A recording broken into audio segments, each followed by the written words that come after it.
इस देश की धड़कन है। जय हिंद। स्वागत है आपका अपने परिवार आर्मी स्टडी में। मैं आपके सामने आर्मी एग्जाम के लिए टॉप 15 सामान्य ज्ञान के क्वेश्चन लेकर उपस्थित हुआ हूं। अगर 12 का आप सही जवाब देते हैं तो मानो इंडियन आर्मी की तैयारी आपकी बहुत ही शानदार चल रही है। जिनका 1 नवंबर को एग्जाम है उनके लिए एक सेशन बहुत ही महत्वपूर्ण होने वाला है। पेन व नोटबुक साथ लेके बैठना। जो भी एक्स्ट्रा फैक्ट आपको नहीं पता है उन्हें आपको साथ साथ नोट डाउन करते चलना है।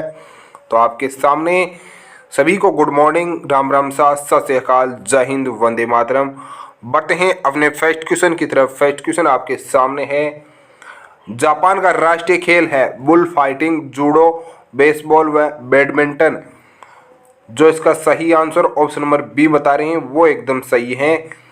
जूडो है दोस्तों जापान का राष्ट्रीय खेल।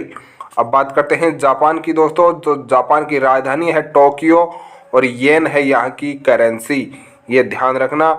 स्पेन का राष्ट्रीय खेल है बुल फाइटिंग। अगर एग्जाम में पूछा जाता है बुल फाइटिंग किस देश का राष्ट्रीय खेल है तो वह स्पेन का है। बेसबॉल दोस्तों अमेरिका का राष्ट्रीय खेल है, वह इंडोनेशिया का राष्ट्रीय खेल है बैडमिंटन, ये आपको ध्यान रखना है। बढ़ते हैं अपने अगले क्वेश्चन की तरफ। भारत ने पहला ओलंपिक स्वर्ण पदक कब जीता था? आपको बताना है 1930, 1928, 1971 या 1934। जो इसका सही आंसर बता रहे हैं दोस्तों 1928, वो एकदम सही है। 1928 में भारत ने प्रथम अपना ओलंपिक स्वर्ण पदक जीता था हॉकी में, ये आपको ध्यान रखना है। अब बात करते हैं फीफा विश्व कप की शुरुआत 1930 में हुई थी उरुग्वे में। उरुग्वे इसका पहला विजेता देश भी बना था। 1971 में दोस्तों हॉकी विश्व कप की शुरुआत हुई थी। वह 1934 में रणजी ट्रॉफी की शुरुआत 1934 में हुई थी। रणजी ट्रॉफी का संबंध क्रिकेट से है, ये आपको ध्यान रखना है। जिन्हें नहीं पता है वह नोट डाउन कर लें। जिन्होंने अभी तक चैनल को लाइक नहीं किया है तो प्लीज़ लाइक करें, शेयर करें ज़्यादा से ज़्यादा। सूर्य शेखर गांगुली का नाम किस खेल से जुड़ा है? शतरंज, बैडमिंटन, क्रिकेट व तीरंदाजी। जो इसका सही आंसर बता रहे हैं दोस्तों ऑप्शन नंबर ए, वो एकदम सही है शतरंज। शतरंज से हैं दोस्तों सूर्य शेखर गांगुली। विश्वनाथ आनंद का भी संबंध है दोस्तों शतरंज से, वह सूर्य शेखर गांगुली भी शतरंज से जुड़े हैं। अब बात करते हैं दोस्तों बैडमिंटन से। तो पुलेला गोपीचंद का संबंध है दोस्तों बैडमिंटन से, पुलेला गोपीचंद का संबंध बैडमिंटन से है। सौरभ गांगुली का संबंध दोस्तों क्रिकेट से है, जो वर्तमान में बीसीसीआई के अध्यक्ष भी हैं। अब बात करते हैं दोस्तों तीर अंदाजी से दोस्तों। तो डोला बनर्जी का संबंध है तीर अंदाजी से, डोला बनर्जी का संबंध तीर अंदाजी से है, ये आपको ध्यान रखना है। बढ़ते हैं अगले क्वेश्चन की तरफ। सवाई मानसिंह स्टेडियम कहाँ स्थित है? कानपुर, जयपुर, बेंगलोर, कटक। जो इसका सही आंसर बता रहे हैं दोस्तों ऑप्शन नंबर बी, वो एकदम सही है। जयपुर में है दोस्तों सवाई मानसिंह स्टेडियम। जयपुर को दोस्तों राजस्थान की राजधानी है, गुलाबी नगरी के नाम से भी जाना जाता है। अब बात करते हैं कानपुर की दोस्तों। तो कानपुर को उत्तर भारत का मैनचेस्टर कहा जाता है। ग्रीन पार्क स्टेडियम कानपुर में स्थित है, ये आपको ध्यान रखना है। बेंगलोर में चिन्नास्वामी स्टेडियम बेंगलोर में स्थित है। वह कटक में दोस्तों बारावती स्टेडियम कटक में स्थित है, बारावती स्टेडियम कटक में स्थित है। बढ़ते हैं अगले क्वेश्चन की तरफ। थॉमस कप का संबंध किस खेल से है? Hockey, badminton, tennis, football. तो आपको बताना है थॉमस कप का संबंध किस खेल से है। तो ऑप्शन नंबर बी बता रहे हैं, वो एकदम सही है। बैडमिंटन से है दोस्तों थॉमस कप का संबंध। अब बात करते हैं आगा खां कप का संबंध है हॉकी से। अगर एग्जाम में आता है आगा खां कप का संबंध किस खेल से है तो हॉकी से है। टेनिस की बात करें दोस्तों तो होपमैन कप का संबंध है टेनिस से। होपमैन कप का संबंध टेनिस से है। वह रोवर्स कप, संतोष ट्रॉफी व डूरंट कप का संबंध है फुटबॉल से, ये आपको ध्यान रखना है। बढ़ते हैं अपने अगले क्वेश्चन की तरफ। अगला क्वेश्चन है दुर्गापुर इस्पात संयंत्र कहाँ पर स्थित है? बहुत ही महत्वपूर्ण सवाल है दोस्तों।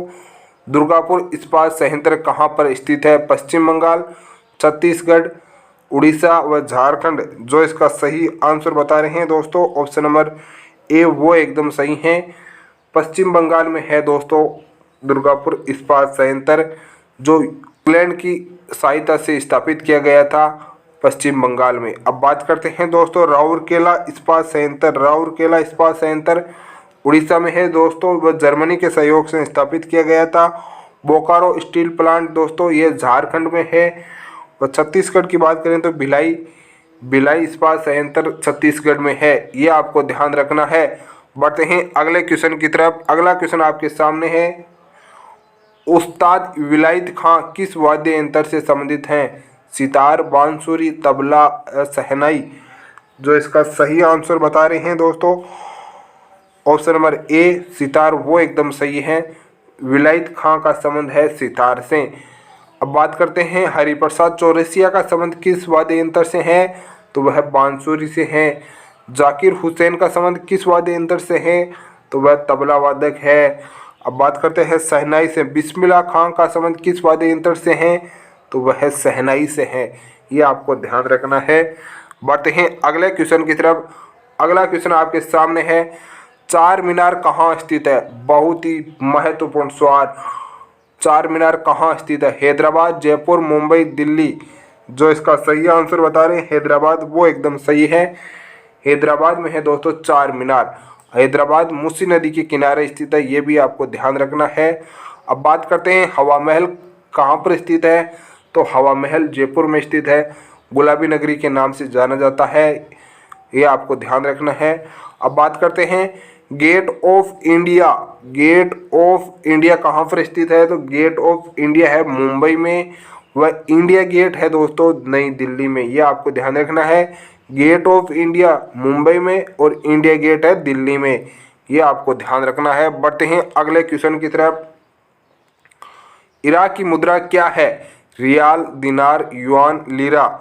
जो इसका सही आंसर ऑप्शन नंबर बी बता रहे हैं दिनार, वो एकदम सही है। दिनार है दोस्तों इराक की वर्तमान में करेंसी। बगदाद है यहाँ की राजधानी, ये आपको ध्यान रखना है। बगदाद है दोस्तों इराक की राजधानी। रियाल की बात करें तो ईरान की करेंसी है दोस्तों रियाल। युआन है दोस्तों चीन की करेंसी, व तुर्की की करेंसी है लीरा, ये आपको ध्यान रखना है। हरित क्रांति का संबंध किस क्षेत्र से है? खाद्यान्न उत्पादन, दूध उत्पादन, मत्स्य पालन व उर्वरक उत्पादन से। तो आपको बताना है दोस्तों हरित क्रांति का संबंध किस क्षेत्र से है? जो इसका ऑप्शन नंबर ए बता रहे हैं वो एकदम सही है, खाद्यान्न उत्पादन से। खाद्यान्न उत्पादन से संबंधित है हरित क्रांति। अब बात करते हैं श्वेत क्रांति का संबंध किससे है? तो श्वेत क्रांति का संबंध है दूध उत्पादन से। श्वेत क्रांति के जनक है दोस्तों वर्जिन कुरियन, ये आपको ध्यान रखना है। मत्स्य पालन से संबंधित कौन सी क्रांति है? तो मत्स्य पालन से संबंधित है नीली क्रांति का संबंध है मत्स्य पालन से। वह भूरी क्रांति का संबंध है उर्वरक उत्पादन से। ये बहुत ही महत्वपूर्ण क्वेश्चन है, आपको ध्यान रखना है। जिन्हें नहीं पता है वह नोट डाउन कर ले। बढ़ते हैं अपने अगले क्वेश्चन की तरफ। अगला क्वेश्चन आपके सामने है, काजीरंगा राष्ट्रीय उद्यान किस राज्य में है? तो आपको बताना है काजीरंगा राष्ट्रीय उद्यान किस राज्य में है? असम, गुजरात, मणिपुर, गोवा। जो इसका सही आंसर बता रहे हैं दोस्तों ऑप्शन नंबर ए आसाम, वो एकदम सही है। आसाम में है दोस्तों काजीरंगा राष्ट्रीय उद्यान, जो एक सींग वाले गेंडे के लिए प्रसिद्ध है। किसके लिए प्रसिद्ध है? एक सींग वाले गेंडे के लिए प्रसिद्ध है। वर्तमान में इसके लगभग 3000 किलोमीटर का क्षेत्र में वृद्धि की गई है, इस कारण चर्चाओं में है, ये आपको ध्यान रखना है। अब बात करते हैं आसाम की दोस्तों। दिसपुर यहाँ की राजधानी है। सर्बानंद सोनोवाल यहाँ के वर्तमान में मुख्यमंत्री है। जगदीश मुखी यहाँ के वर्तमान में राज्यपाल है, ये आपको ध्यान रखना है। आसाम में दोस्तों विश्व का सबसे बड़ा नदी द्वीप माजुली आसाम में स्थित है, जो ब्रह्मपुत्र नदी पर है, ये भी आपको ध्यान रखना है। अब बात करते हैं गुजरात की दोस्तों। गिर राष्ट्रीय उद्यान कहाँ पर है?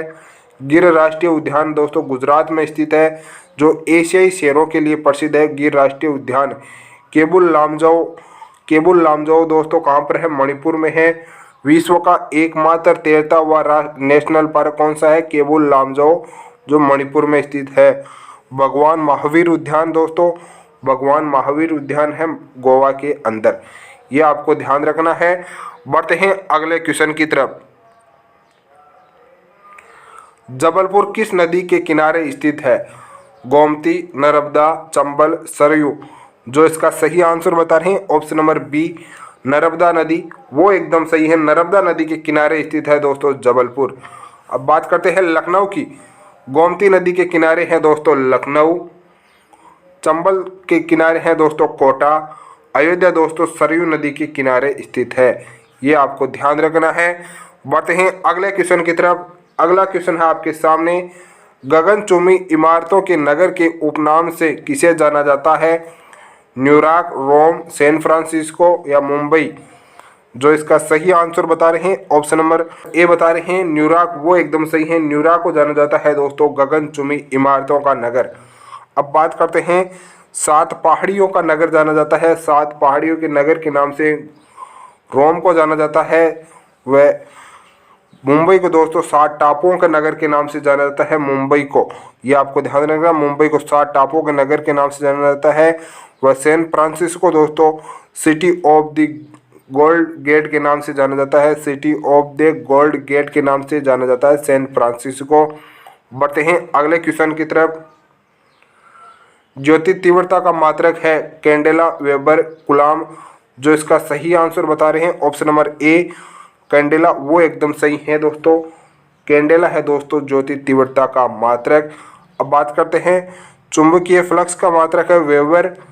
चुंबकीय फ्लक्स का मात्रक है वेबर। व आवेश का मात्रक है दोस्तों, आवेश का मात्रक है कूलॉम। ये आपको ध्यान रखना है। बढ़ते हैं अपने अगले क्वेश्चन की तरफ।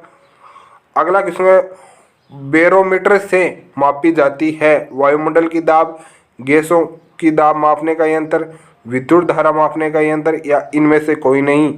जो इसका सही आंसर ऑप्शन नंबर ए बता रहे हैं, वायुमंडल की दाब मापने के लिए बैरोमीटर का उपयोग किया जाता है। गैसों की दाब मापने के लिए कौन सा यंत्र किया जाता है? तो मैनोमीटर का उपयोग किया जाता है। मैनोमीटर का उपयोग गैसों की दाब मापने के लिए किया जाता है। विद्युत धारा मापने के लिए एमीटर का उपयोग किया जाता है। एमीटर का उपयोग विद्युत धारा मापने के लिए किया जाता है। जिन्होंने अभी तक लाइक नहीं किया है तो प्लीज़ लाइक करें, अपने दोस्तों के साथ ज़्यादा से ज़्यादा शेयर करें। वह चैनल पर नए हैं तो चैनल को सब्सक्राइब करें, बेल आइकन को ऑन कर दें। जय हिंद, वंदे मातरम, इनकलाब जिंदाबाद। मिलते हैं नेक्स्ट सेशन के साथ।